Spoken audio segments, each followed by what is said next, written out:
Former Kenyan Prime Minister Raila Odinga is pushing hard to launch the Africa Investment Fund aimed at ensuring that Africa can develop its infrastructure.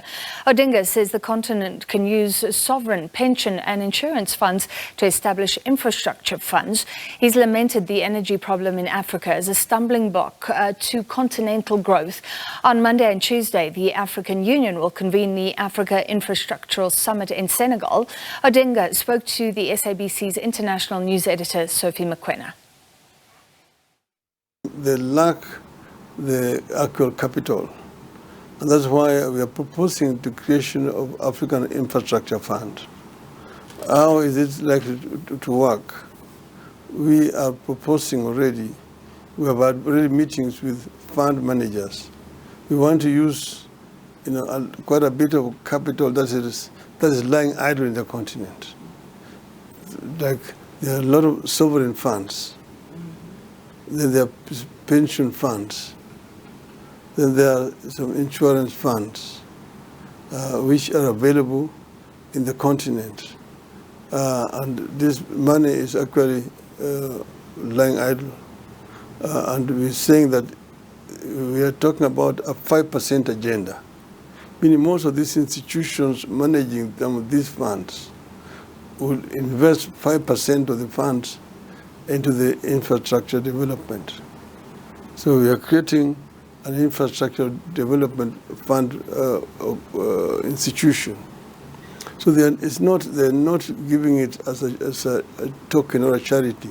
It is an investment, so that the African countries can be able to borrow from that pool, and the interest rate will be manageable, much lower, and use this for infrastructure development in the continent.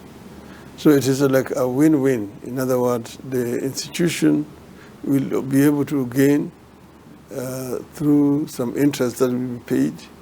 But the issue now, how do you de-risk that kind of investment? De-risking is here. And here we are talking to other institutions like the African Development Bank, the European Development Bank, the World Bank, and IMF and so on, that they can come here and help to de-risk this investment by these institutions, rather than themselves giving direct loan to these countries. However, this way we will be able to create a big pool of funds from which African countries can borrow to at least develop these cross-cutting infrastructure projects in the continent. Let's look at energy. It's quite critical. You spoke about South Africa experiencing this crisis right now. Are you confident that should there be a buy-in in the launch of this African Infrastructure Fund, we will be able as a continent to address the issue of electricity supply? I mean, South Africa, the second largest economy on the continent, in the dark. Yeah, this is actually a shame, as far as I'm concerned, to find one of which should be the most vibrant economies of the continent actually limping. Because, as you can see, here Johannesburg is now a dark city at night. And it reminds me of a conversation I had when I was Prime Minister with a former French Minister for Energy, Monsieur Balou, who challenged me and said, Mr. Odinga, Africa is a dark continent. And I told him, what do you mean? That used to be an insult. He said, no, I will show you that Africa is a dark continent. And then he took out a map, a satellite map. He told me, this is a satellite map. First he showed me Europe. This is how Europe looks like at night from the satellite. And you could see the European city lit all over. Then he showed me, now I want to show you Africa. He opened the map and said, this is how Africa looks like at night from the satellite. And you could see darkness. Only the southern Africa, you could see lights. And then in northern Egypt, you could see light along the Nile. but the rest of the continent was dark. So this is what it is. What does it mean? It means that when Europe is working at night, Africa is fast asleep. They told me no wonder there's high rate of Unemployment. population growth in the continent. Africa is working in other areas when Europeans are busy creating wealth at night. So I told him the solution is Africa must be lit. And I can assure you that in my lifetime, we shall light Africa. That is what I told Sibalu. And this is what I'm determined to try to do, to help Africa achieve this status. That's Africa working 24 hours, not working only when there is daylight and asleep at night. Yes, Europe is working at night because they have resources that they get from our continent. Do we leave them to continue to use our resources to develop while we can't use our own resources to develop the continent? You know, that legacy, that colonial approach, even when you look right now, you're talking about South Africa being in the dark, but you see number of trucks going to a port in KwaZulu-Natal, Richards Bay, a long queue of trucks, coal going to Europe and Asia. This is the thing, you know, that is the tragedy of Africa. First, you need to understand that African people must eat and live. They must have, for example, energy, that is fuel and so on. And therefore, what is happening is happening. In other words, Africa is exporting raw materials unprocessed and then importing finished products. I've been saying that we need to put an end to this, that Africa needs to do value addition to the raw materials that it has in abundance. There is no, again, saying that Africa is the richest continent on the planet Earth. But the paradox is that the richest continent is also the poorest in terms of living conditions of our people. So we say that in order to deal with this legacy of colonialism, we must change this by doing value addition to these raw materials. And to do that value addition, you must have energy. You see, energy is the nerve of an economy. So if you have energy, then we can put industries which will do the processing of the raw materials that we produce or that we have in the continent.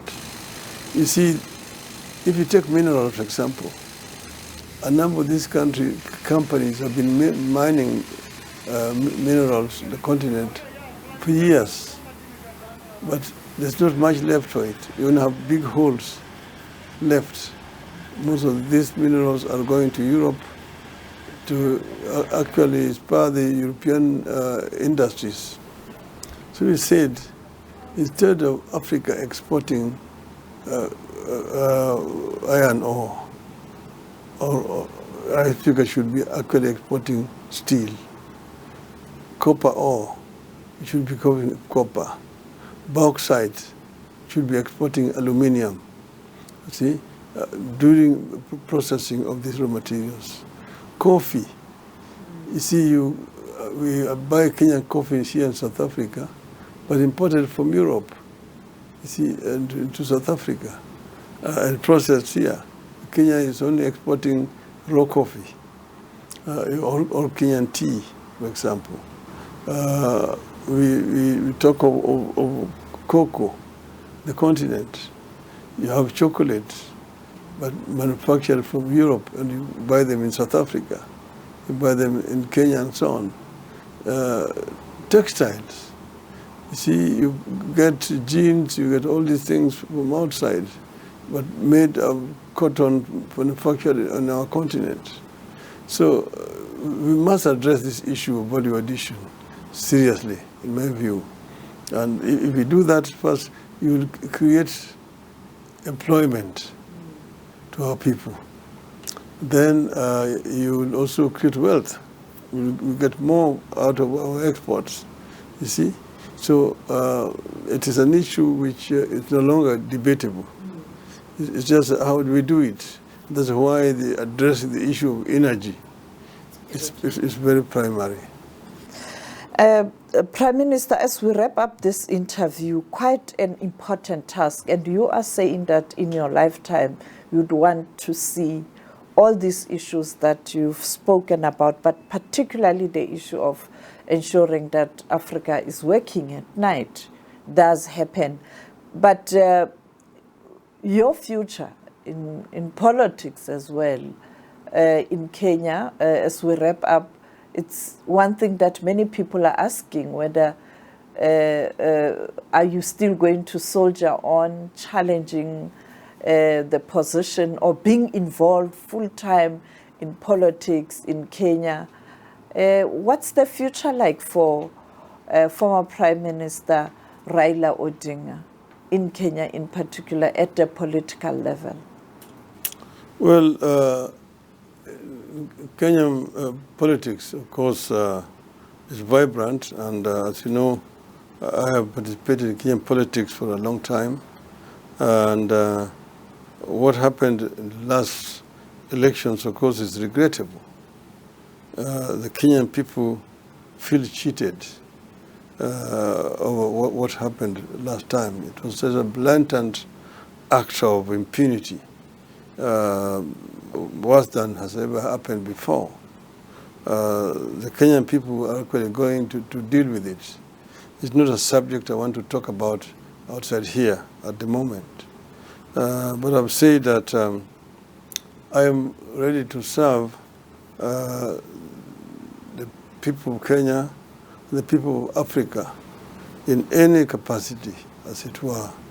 I have been only actuated by my desire to see the best for Kenya and the best for Africa. And I have a conviction that Africa has ability to liberate itself, but we must come together as a people, one people. And in this, I'm talking about the unity of the people of Kenya, and the unity of the people of Eastern Africa, and the unity of the people of Africa. I believe very strongly in the ideals of Kwame Nkrumah, that Africa must unite.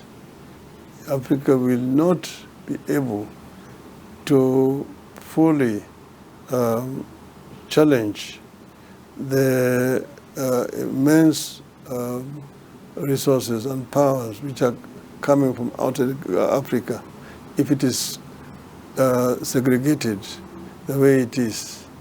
Africa will remain basically a source of raw materials for industrialized East and North. And this will not be in the best interest of African people.